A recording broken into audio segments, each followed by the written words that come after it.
Good afternoon, everybody. Welcome to Medi-Veggie, where we encourage health from the mind to the body. Hello to our guests watching on Facebook, YouTube, Twitch, and also LinkedIn. I want to just quickly introduce everybody in case you're new or you see some new faces. My name is Esther. I'm here representing Chopsticks Alley hosting Medi-Veggie. I'd also like to introduce Chami Crone, the visionary, the Visionary. the visionary of Medi-Veggie. I'd like to introduce Matthew Milcio, the raw vegan expert of our little crew and also a designer of the design house Katra, and Dr. Smita Garg, who, in addition to leading our weekly guided meditations, is also a regression therapist and a healer in many aspects of the word.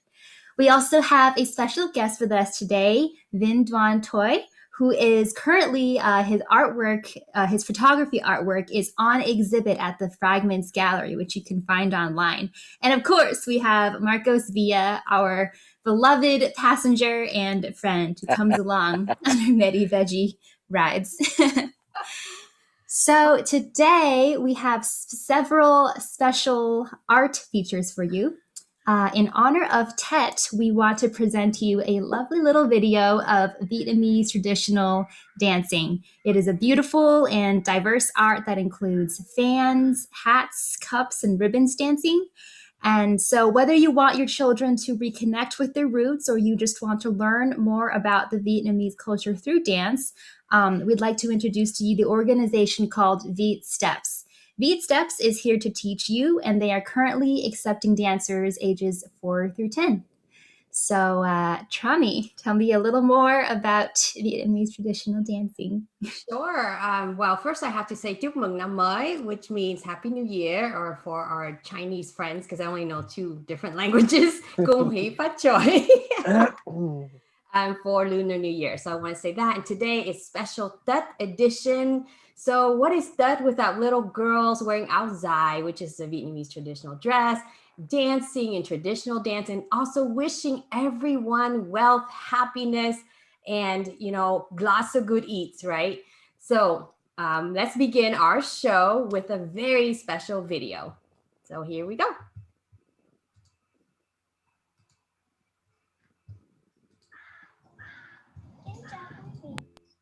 Hello everyone, Happy New Year.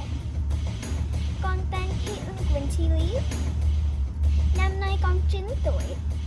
Hôm nay con đại diện trường múa Viet Steps để kính chúc quý vị một năm mới dồi dào sức khỏe, an khang và thịnh vượng. Và con sẽ múa dân gian trên nền đài non nước hữu tịnh. Con kính mời quý vị thưởng thức. Happy New Year!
That was gorgeous.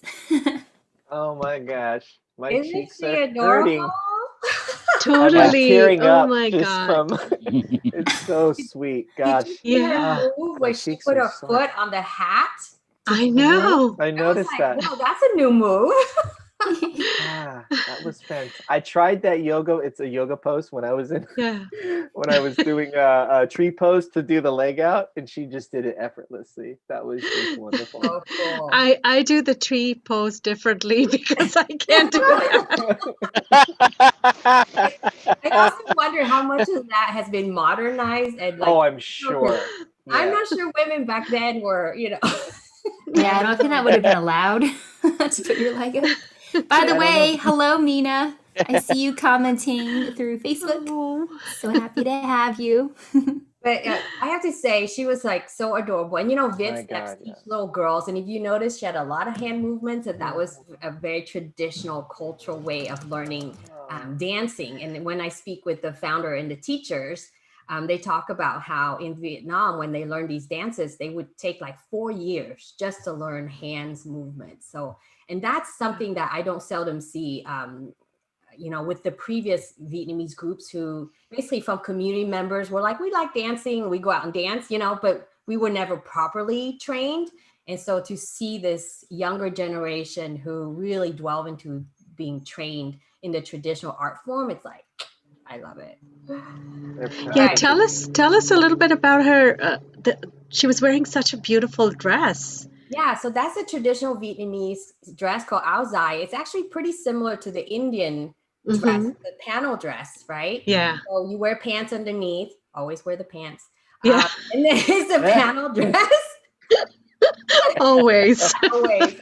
You think I'm being funny, but when we first came to America, the first wave came. These dresses were given to American women, to share with them our culture. A few of them have actually shown up without wearing pants. So the families are like so horrified. So now I make sure I tell everyone, you gotta wear the pants. So this actually happened. Welcome to Middle. That's We really wonderful. embrace culture. Yeah. She All was right, just can we talk about the adorable. food real quick so we can go into meditation? Yes, So, please.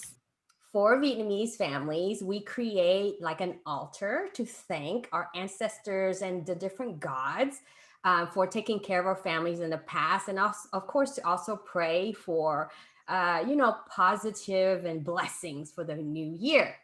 And the Vietnamese language likes to play with words, so we have names for different fruits, and the 5 must-have fruits on your altar in Vietnamese is called cầu dừa đủ xoài, right? So cầu dừa đủ xoài means I'm praying for enough money to spend. Aren't we playing for extra? But maybe there's no such fruit that stands for extra. So we're just asking for enough. It's actually probably a very Buddhist belief, I think, right? To only have enough and not be. So cầu is from this fruit called mãng cầu. So it's like the chamoya or custard apple. It is. I love this fruit. It is so expensive, though. No wonder you gotta, really pray for extra money.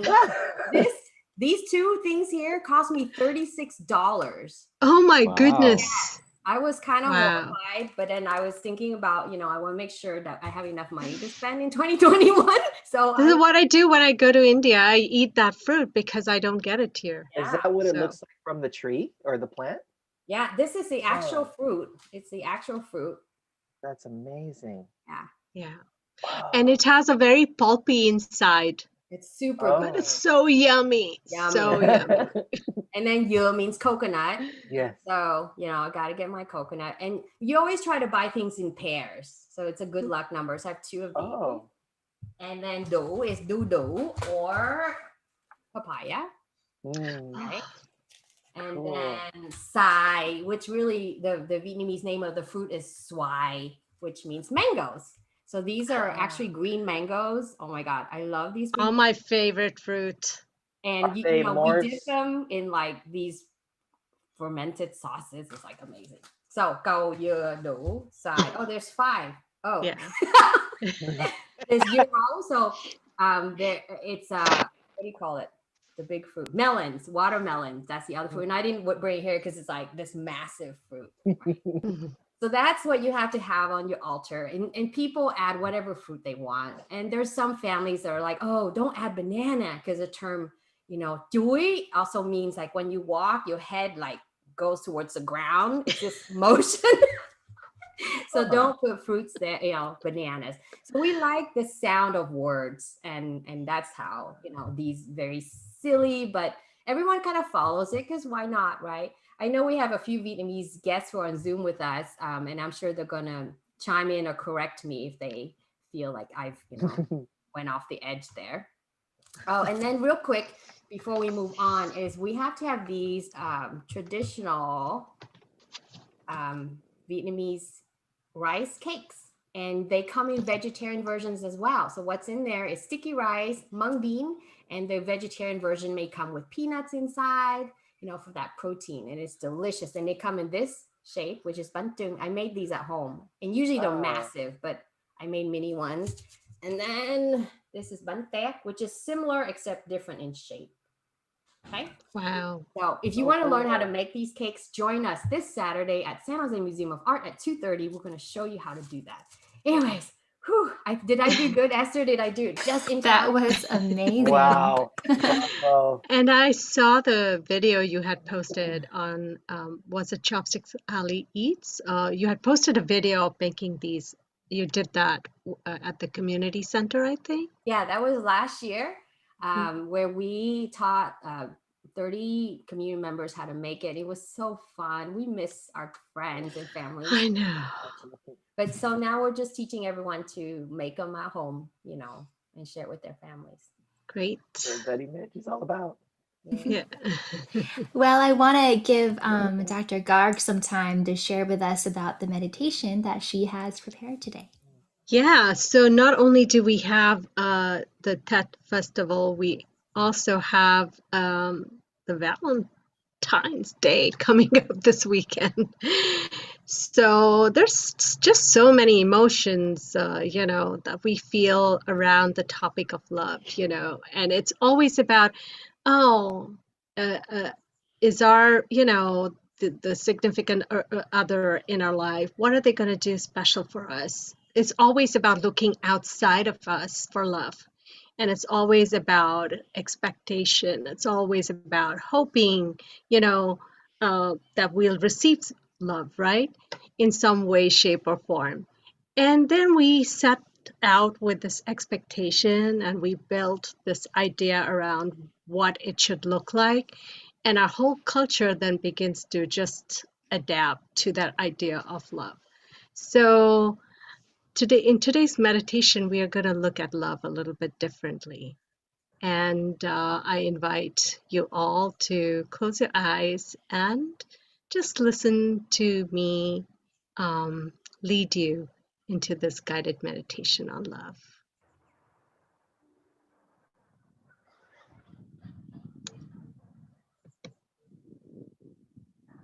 Okay. So let us take a deep breath. And those of you who are regular on the show, who are regulars, you know the deal that when we take a deep breath in, you always hold it for a moment and release it through the mouth, making the exhale longer than the inhale. And so take another deep breath in, hold for a moment, and exhale.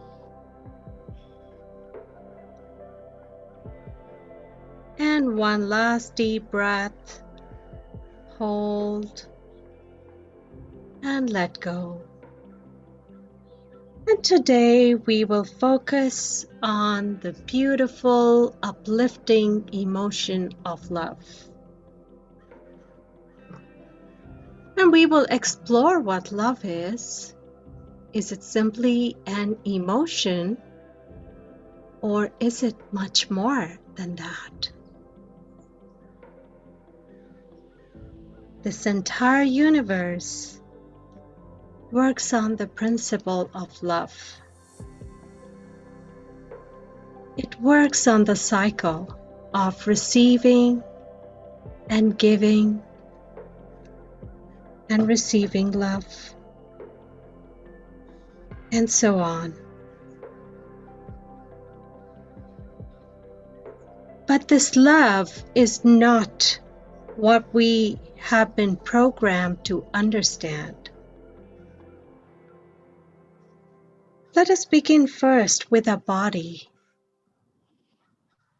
And at this time, I would like you to put your hands on your heart. Feel your heartbeat. And go beyond. Feel the heart that is beating.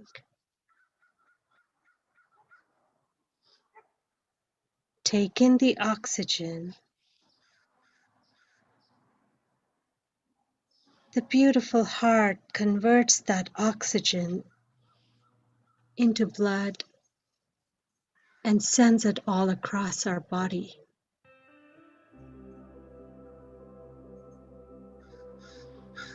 That beautiful heart sends oxygen to every little cell and to every big and small organ in our body, so we may function and live with ease.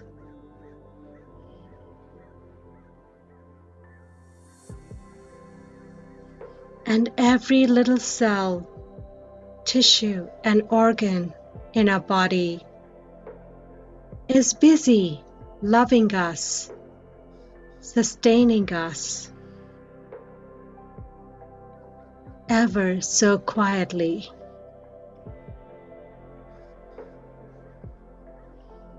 Take a deep breath and receive that love. Feel your heart fill up with love. And release.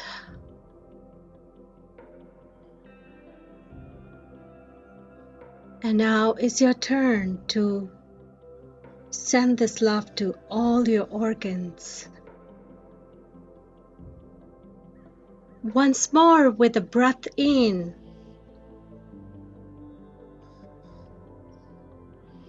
Set the intention to send love to every part of your body. Right now, this moment, your entire body, all your organs, all your limbs, your muscles, your tissue, every part of your body. Just fill it up with love.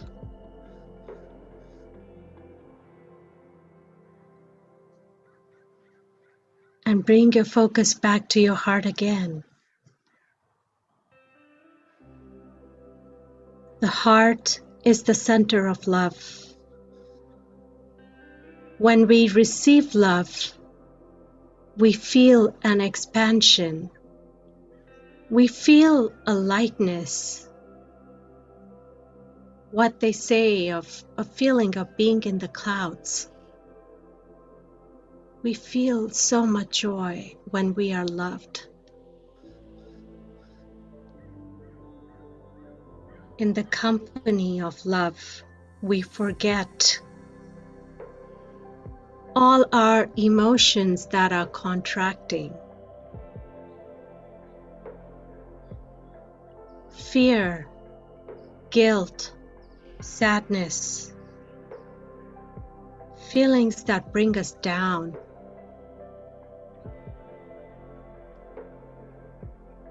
What if you realize that your true nature was love?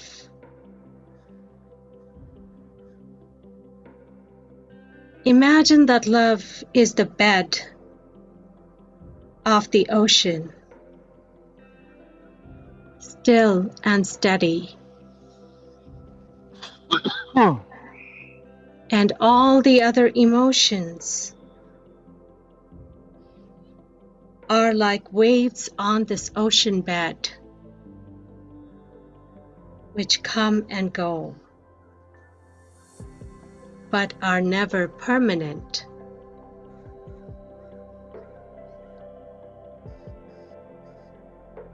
What if I told you that at any moment when you feel a contraction, it is just a movement on the still and steady ocean bed? And just like a wave, that emotion will come and go away if you choose to just be.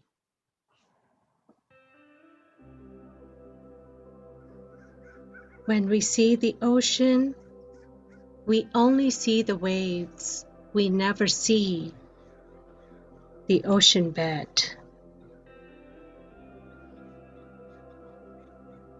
And that is what love is like. We often do not see the love when we are in the midst of emotional turmoil.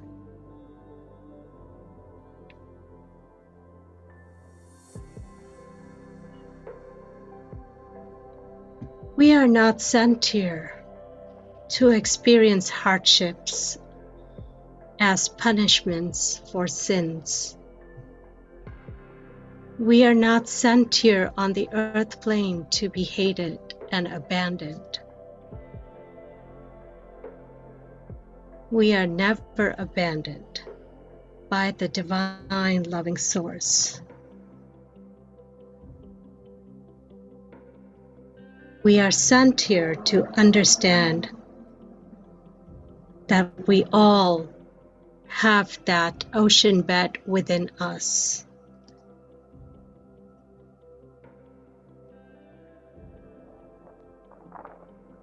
We are sent here to recognize love in places within us and outside of us where it is not easily apparent.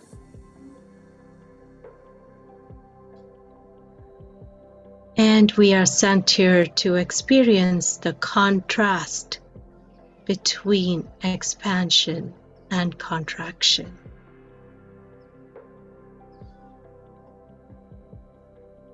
And it is through that contrast that we can understand our true nature of love.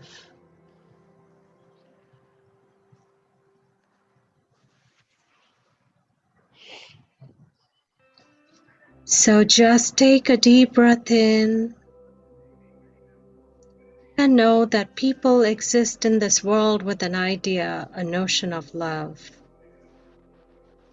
They look for love in gestures. They look for love outside of themselves. And yet there are treasures to be found within us every day.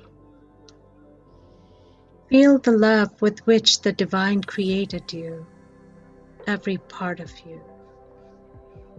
There is no other being, no other specimen just like you, anywhere else.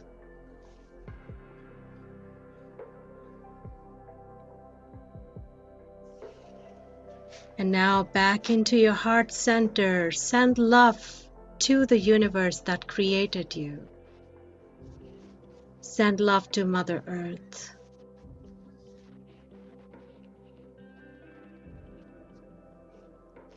Hold your arms out and bring them back to yourself in a nice big hug.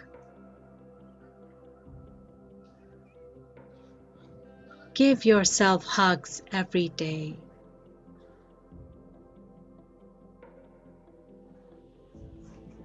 Love yourself every day. And know that you are always loved. The whole universe loves you. Take a deep breath and let go. And today, open your eyes to this ever-loving, this beautiful, all-embracing universe. And stay with this feeling of expansion.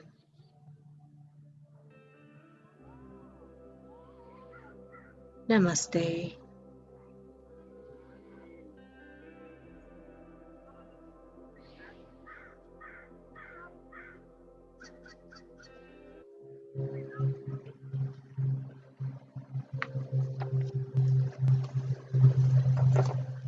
Thank you so much, Nita, for that beautiful meditation. It really helped me relax and calm down.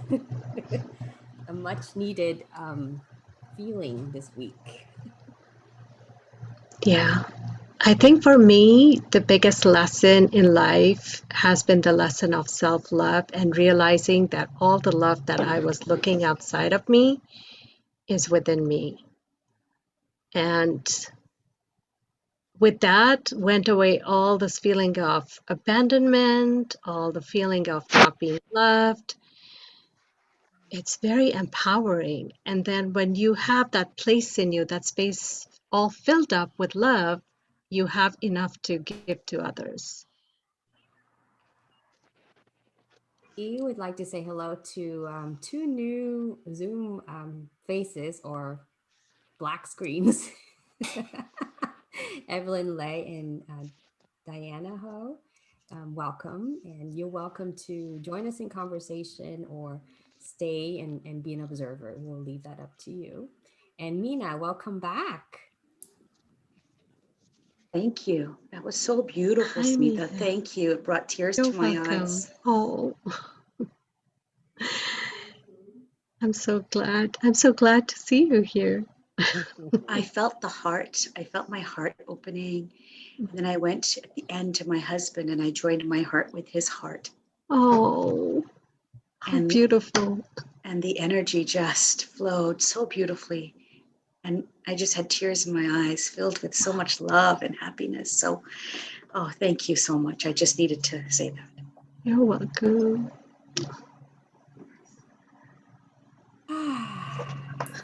Wow. Are we ready to experience more love with Doan's artwork? So maybe Esther can introduce Doan while I get his art show prepared. Yeah, my pleasure. So, Doan Thoi has been a San Jose based photographer for a little over 2 years now. And his personal project series called Questioning is on display on the Fragments exhibit put on by Chopsticks Alley Art and by Evergreen Valley College. His other series called Rooted is a series on martial arts featuring himself in these poses. And his most recent project, Nomad, documents life on public transit. Toi is also inspired by photographers like Hiroshi Sugimoto, Harry Callahan, Andy Warhol, and Ren Hang. So as Chami pulls up the Fragments exhibit, I'd like to put the spotlight on Vin and just invite him to say a few words to everybody. Hello, everyone. First of all, Chukmung Namai, Happy New Year to you all. It's always a holiday that I look forward to very much every year. I only have good memories of this holiday with my family. We couldn't do it this year because of the pandemic, but one of my fondest memories is we would get these long, I think Esther and Chami, you might know what these are probably. It's like those super long chains of fireworks. And they're like 20 feet long, and there's just these little poppers, and then we would light one all at once so that we have like the big bang, and then we would actually take apart a second one, so that we could just like set them off as we like to. And that's we have those in India too, and you set them off and they keep going for like 10 minutes? Yeah, there are some pretty big ones. Typically the ones that you can buy at stores are a little bit shorter, but the stores, the ones that they put in front to usher in the new year are always really loud, really big, and very fun to just to set off. But yeah, that's kind of my relationship with Tet. And I also like to thank Dr. Smita. That was a very nice meditation. I very much appreciated it. It's nice to have a space where we can kind of calm down, hone in on ourselves, and just kind of relax and think about ourselves and be with ourselves. It's very important. Mm-hmm. Thank you. That's so sweet. Doan, you're like the sweetest guy. Perfect for Valentine's Day. Who's a lucky woman? Well, you might see her in my photos. Yeah, I know, right? So let's talk a little bit about Fragments. So Fragments is an exhibit that Chopsticks Alley created. And it's currently on exhibit at Evergreen Valley College. And it is to feature 4 different Southeast Asian artists, but we also included someone else who's from Iran, sorry. So we're very excited about that. But I'll show real quick what, walk you through the gallery, but we want to talk about Doan's work. So this is about Fragments. What it's about, it's really, we wanted to discuss the layers of assimilation tradition and this feeling of wanting to belong and the ache of change when society shuts down, COVID, and old philosophies break into gray space. Fragments for us is really for us to gather it and restore us to wholeness. So similar to meditation. So here's Doan, and you already did introduction, right, Esther? Yes, you did. And so we also featured artist Hadi Agi, who's from Iran, the late Dr. Jerry Hura from Japan. He's Japanese American, a very well-known figure in our community. And then Mark Erickson, a Vietnamese American who was born in Vietnam, but raised by an American family. And Mark actually lives in New York. So this is the actual exhibit. So I'll go through a little bit slower here. I just want to check in. Is everyone able to see the screen that is being shared? Yeah, I can see it. So I That's saw great. Vin. Yeah. Looks Yes. like Vin cannot see the screen. That's fine. If you go on our Facebook page, I'm not sure what else to do. Yeah, let's try that. Here's Well, one. I'll tell you what image it is and you can talk about it. How about that? So here we That are, works. your image called Lone Meditation. It's a shot in black and white negative film of the back of a person on a bus. Can you tell us about this? Yes, so that was one of the very first images that I took for the Nomad project that's featured on this. And that's just kind of like an introduction to part of the whole series where I kind of examine my relationship with the public transit and all my experiences there, and how people are often in their own headspaces on the public transit. It's can be, we were just talking about meditation, and for me, a lot of the times, because you can be alone with your thoughts on the bus and not necessarily interacting with too many people, being on the transit can be kind of a meditative experience in some ways. What I like about your work, Doan, is that you just share your daily experience, So here's the second image I have is the one with the chair and the cross in the background, the sanctuary piece. Yeah, so that was part of the questioning series, which I did as part of a project at university. And it really fit in with the Fragments exhibit mindset, I think, because Tremi mentioned, kind of like gods and Tet, and how those two kind of relate to each other. And for a lot of people, there is that aspect of religion, but for me and a lot of other people that I grew up with, we grew up with a faith in Christianity. And I think that was a really good way to curate that into the Fragments exhibit, because it's kind of like a snapshot into the into the faith aspect of my identity. Okay, and then the next one is where you're in the chair and it's called Ghost. Oh yeah.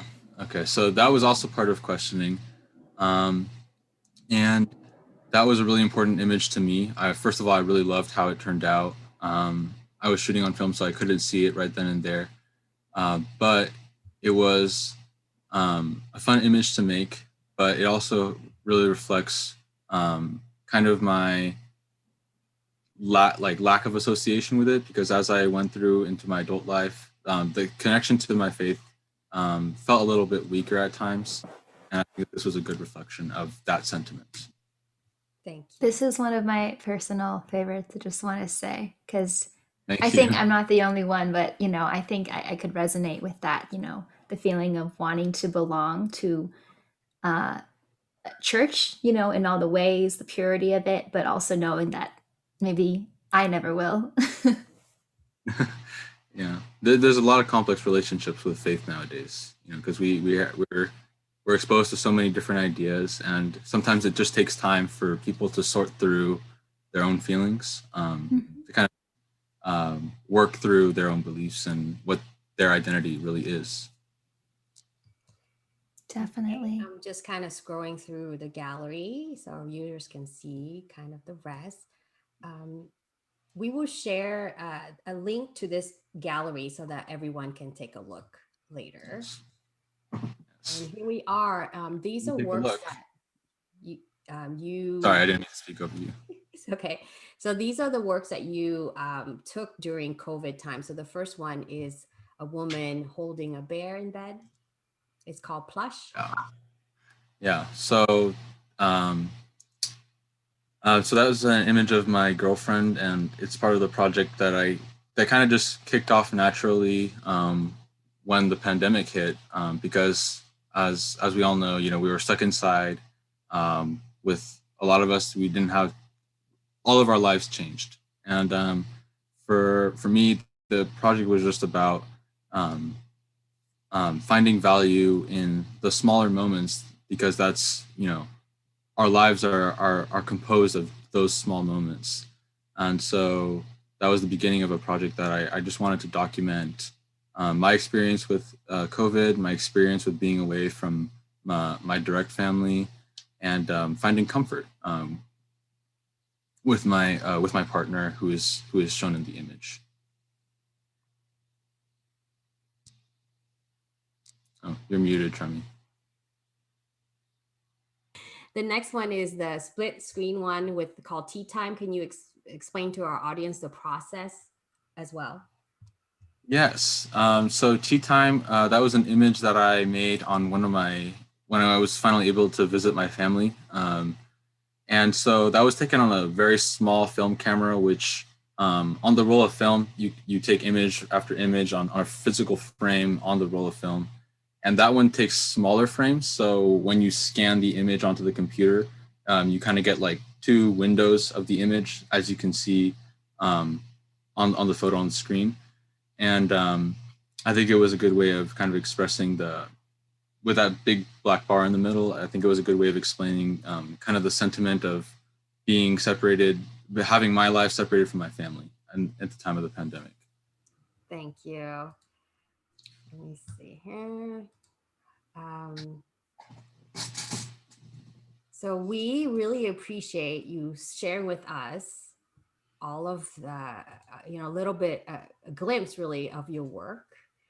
And I'm kind of scrolling through the Fragments exhibits. And if you'd like to see more of Doan's work, then check out the exhibit at Evergreen Valley College. The link has been posted everywhere. And we so appreciate what you've done for, really, you're presenting a younger perspective for the Vietnamese community. And I really want to find out from you, what else are you working on that you could share with us right now? Yeah, so I've been working on a couple things. One of my big kind of longer term things is that I'd like to eventually start making a book of that same like black and white project that where my girlfriend is featured on the image. I have a lot of images kind of surrounding that same theme. And I was thinking maybe not a zine or a book would be kind of in the works for that. If I can get the means and the resources to do that, of course. We can show you how to do it. Oh, that'd be great. Yeah. There are ways to do it where it doesn't cost you anything. Oh, well, that sounds really interesting. Except your time. But yes, we will talk to you more about that's what we do at Chopsticks Alley, right? So we help promote young artists as well as help guide you so that way you have access to resources so that you can continue your work, right? Now, in your real life, you're going to school to be a police officer or something, or crime investigator? Yeah, so I'm studying justice studies at university, and my long-term goal for education is to go to law school and then become a lawyer, and then hopefully serve in some sort of advocacy programs that like the Equal Justice Initiative or the Innocence Project here in California, something along those lines is kind of my aspiration. Wow. Well, when you reach your goals, don't forget about us. I definitely will not. Right? And come back and help young people, right?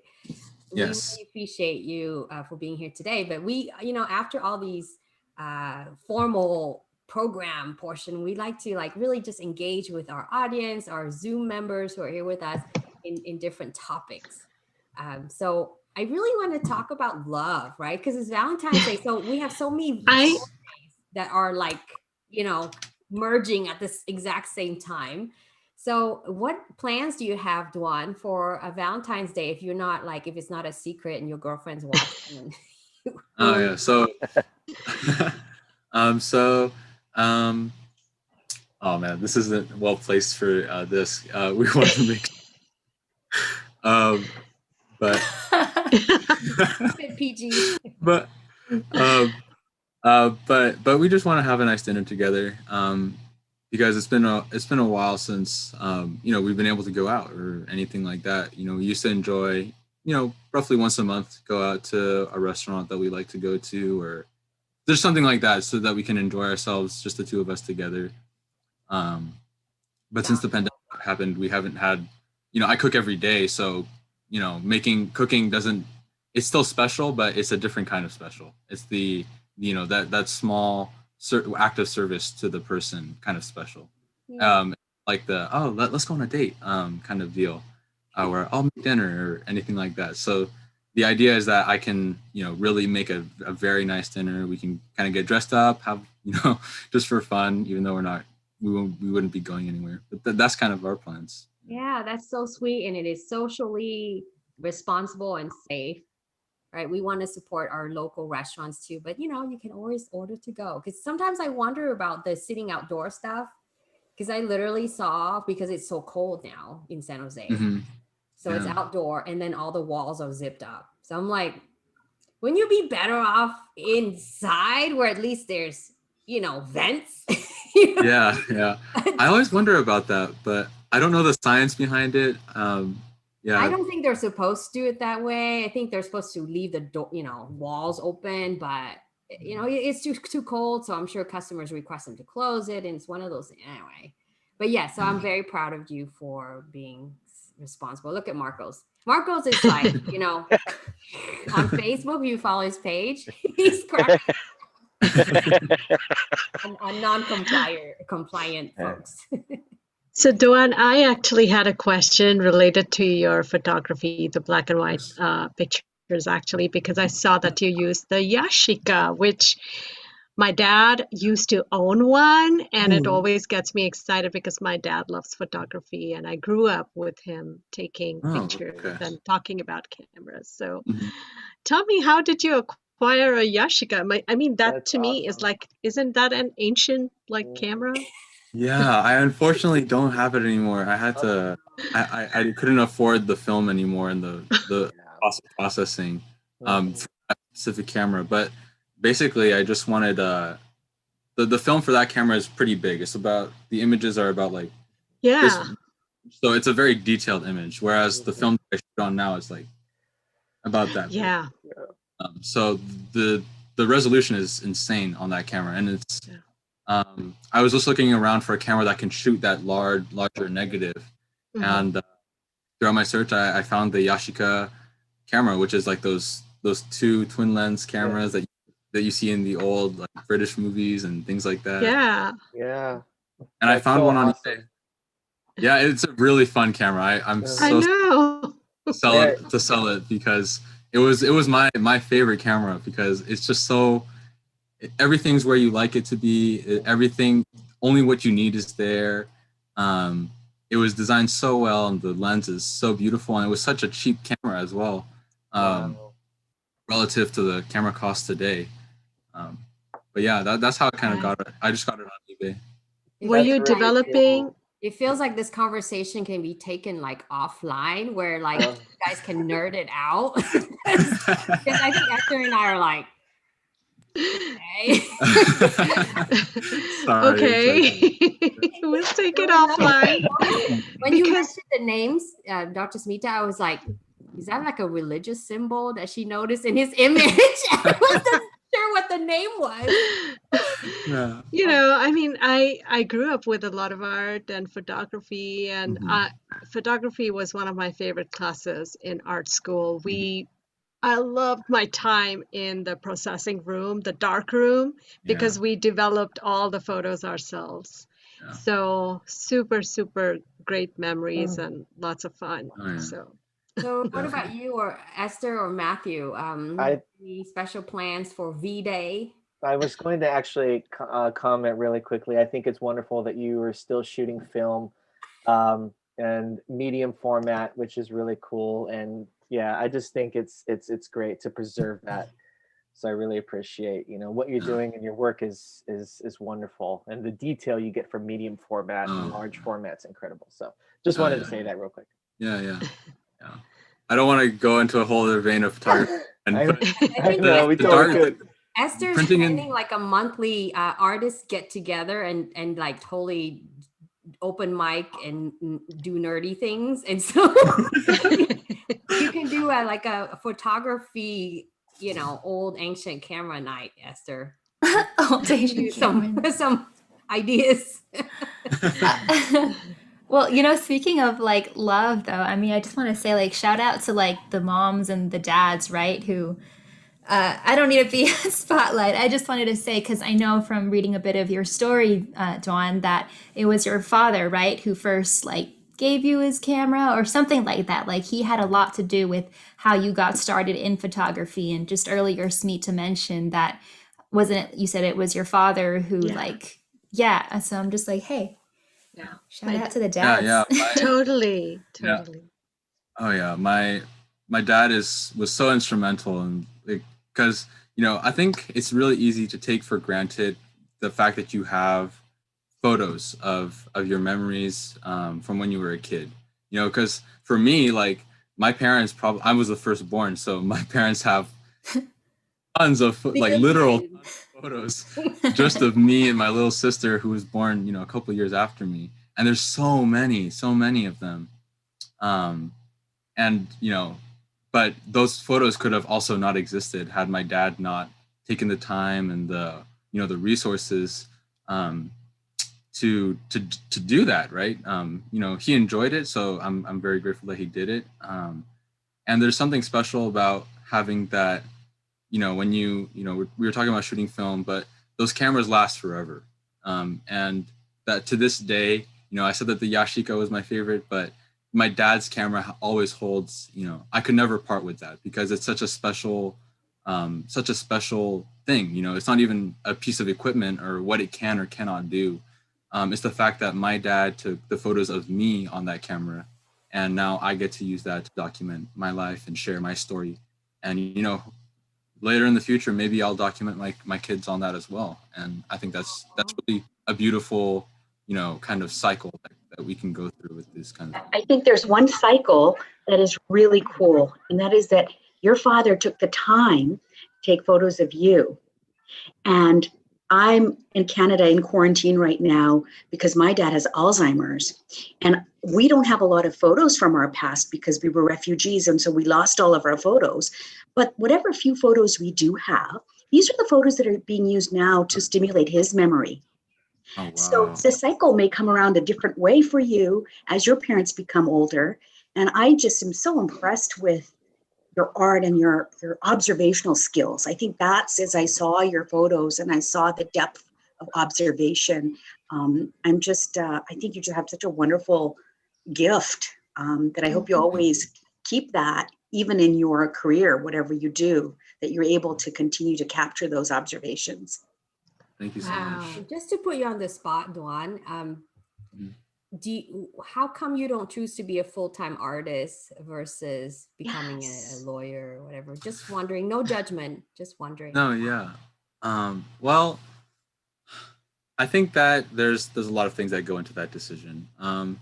For me, like my dad, so going back to my dad, at a certain point, he was also a refugee. He had to go from Vietnam to France because of the politics in Vietnam and the things that were happening over there. And for him, going to school, getting a job, that was uniquely so that he could support his family. He said, I don't even care what I do. I'm just gonna, by some miracle, he chose computer engineering, right? He didn't even want to do computer engineering. He wanted to do mechanical engineering, but the mechanical engineering program was full. So he did computer engineering. And so that was not his choice of profession, right? It was not his passion to do that. But today he does it. And he says, I've talked to him about it before where, I was like, I'm trying to find my calling. And he's like, you have to support your family. And I think that's that kind of mindset. It's not a fear thing, but it's kind of like something that really stuck with me, is that above all else, you have to support the people the people that you love. And I guess for me, that art was never something that I saw as something that I could take to the level where I'd feel confident enough to do that. That's kind of changing now, because I've actually, you're talking about the current work that I'm doing, and I've actually gotten a few commissions around this time. Well, mainly one, but I was like, wow, I'm unwrapping the ways that art can really evolve for somebody. Because for me, I'm just taking pictures, and I love doing it. So for me, it's not a problem to keep it as a hobby. But I think that there's that part of me that's like, I was never portrayed art.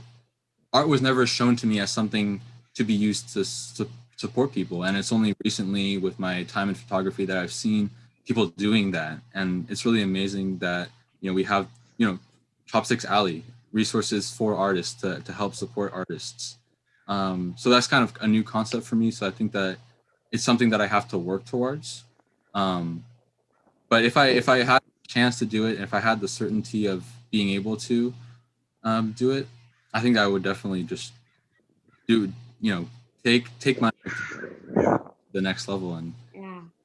Well, something to consider, which I think that what you're sharing is exactly the sentiments of many, many Asian families, because we don't, especially refugees or immigrants, because the number one thing is our parents want us to be comfortable and financially set. Yeah. And art within our old culture is considered, oh, you're going to be a starving artist and all this, right? Yeah. But in America, there's a slight difference, only because there are established art organizations where you can actually earn money and still work in the arts. So you may not, I hope you become like a famous, Ansel Adams, whatever.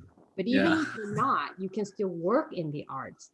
So if you got a degree in fine arts, you can manage an institution, you can curate, and you can earn really good money. You want to know how much these folks make? Okay, you can Google they're nonprofits. They make a lot of money. So it's just something that at Chopsticks I try to let our artists, young artists, know that there are lots of possibilities. Are there starving artists? Yes. Is there a problem with the way we view artists? Of course. And that's something like Dr. Smita and I are on the art commission that we're trying to push. Like, art is not free. You guys have to pay for it. The community needs to pay for it. So there's a big shift. So just something for you to explore. I'm sure your dad's probably going to call me later. What?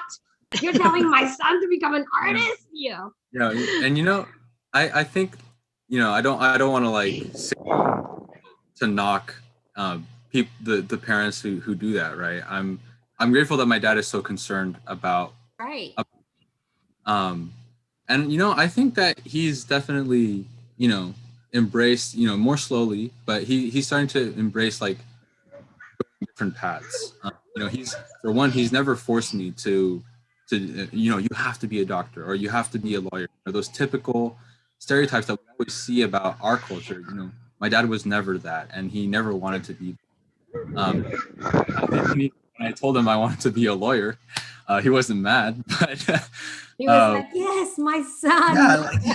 Woo. But I don't think it's something that he'd be mad about. It's just something that would concern him a lot. Of course, yeah. And it's something. And real concern. Yeah, it's legitimate, but I think that like you said, with all these resources that are available, the possibility of being an artist, first of all, is like, oh my goodness, I'm so grateful that I can be a part of this and be involved in this, because it's hopeful. It's always in the back of my mind. Like, what if I just dropped everything and it is possible. Yeah, I'm doing it. I'm living it. That's awesome. We can go offline, and I could share my whole story with you. But yeah, there's no certainty. You create it, but be true to yourself. What's so exciting about being American and actually, is our actual ability to dream and to reinvent ourselves. And, I, like your parents, obviously needed to make a good living. So I did economics and all those things. I waited till I was 52 to go to culinary school and start living my dream, my true passion. And I look at these little, 15-year-old kids on these shows that are doing incredible things and going, wow. So here is an opportunity to merge all your passions to make a living and to create a life that is just beautiful. And as Mika would probably say, true to your soul. Yeah. I think that is the most important thing you'll find as you get older, is that if you haven't fulfilled your soul's desire, it just keeps scratching, it's wanting to express itself. It's dying to express itself. So be very true to that desire. You can be a lawyer and an artist if that is but don't give up on what your soul is calling out for, just to sustain, your life, your family, the practical needs. Don't suppress that inner desire. Yes. Inner desire for self-expression. Because that leads to So resentment. Doan, did you realize today is intervention day for you? I guess so. Did you read the fine prints? And we need, God knows, we need lawyers in the artist community. Is this right? An artist lawyer? I've really never heard of it. You should explore. Maybe there's issues. Yeah, there's issues of social justice within the artist community. Like the artists are the most. We need support. Being taken advantage of. Totally. So something for you to explore, right? Like merging the two loves. Today is about love. And artists of color, oh my goodness, we need so much help. Trust me, we need so much support. So I am all about expansion, do whatever, try different things. You want to go into law, try law, do it, be good at it, and then help the community. I think that's important. Yeah, definitely. And just a thought, like Matthew, you were saying, like, you're living your life, creating your certainty. I think it's also like, being a lawyer is not necessarily a sure thing either for me either, right? And I obviously, like, nothing is really for sure and certain. Tomorrow, something could happen that could totally prevent me from doing the whole lawyer thing. So nothing's really, my dad is, is always concerned about, job stability or everything like that, but nothing is the sure thing ever. Being a parent, I'm a parent, Mina's a parent, even Matthew, you're a parent, and your dad, there's that side to us where we want our kids to be happy. No matter what they're doing, we want them to not have to struggle, right? So that is why parents will always be looking out for you in that way that you're financially settled. It's just part of being a parent, because it's just easier. It's easier to put food on the table when you have, a monthly income or a regular income coming in. So that is part of being a parent, and I can see that. But then at the same time, there is a path that we have chosen for ourselves as a soul. And when we move into the world of art, if we find a particular area of art calling out, it's like a calling, right? It's basically something our soul has come here to do. So I always say that don't suppress that. Don't suppress that voice that's coming from within you, wanting to express that deeper inner desire. Yeah, it doesn't have to be either or. It can be and, right? Yeah. So exactly. and Esther. Yeah, this is a good time. Plug the next to wrap up. Yeah. This is a good time to wrap up, but thank you everyone here for this beautiful conversation. I know I got a lot from just listening to all of you, Mina, Smita, Matthew, Trami, Vin, Marcos, thank you. We normally end our live stream, but for those of us who want to keep talking and nerd out the photography, whatever, we do stay on Zoom for the after show. So that's why it's really fun to join us on Zoom. You can always RSVP on consciousalley.eventbrite.com, or just join us on all these virtual platforms. But we really want to thank. We have Kaitlyn Ly. Would you like to say anything, Kaitlyn? You're on mute, so here you go. Okay, I just wanted to say how relaxing I feel right now after this meeting. And it was very interesting too. I think it did turn into, I guess, for Doan, it did turn into, I guess there are a lot of mentors in this room today, but everyone has your interest at heart, and I think they gave really good advice. So keep that in mind as you step forward. Oh, thank you so much. Yeah, thank you. Thank you for joining us today. And so before we end our live stream, I just want to tell our audience next week we're going to be focused on another aspect of Asian New Year's, Lunar New Year celebrations. Today was Tet, the Vietnamese angle. Next week, we're going to focus on Chinese New Year. So stay tuned and we'll see you next week. Thanks, everyone. Thank you. So remember, stay on Zoom if you want to hang out with us just a little bit more. Happy Valentine's, everybody. Yeah. Valentine's Day. Happy Valentine's. Nice to see you, Marcos.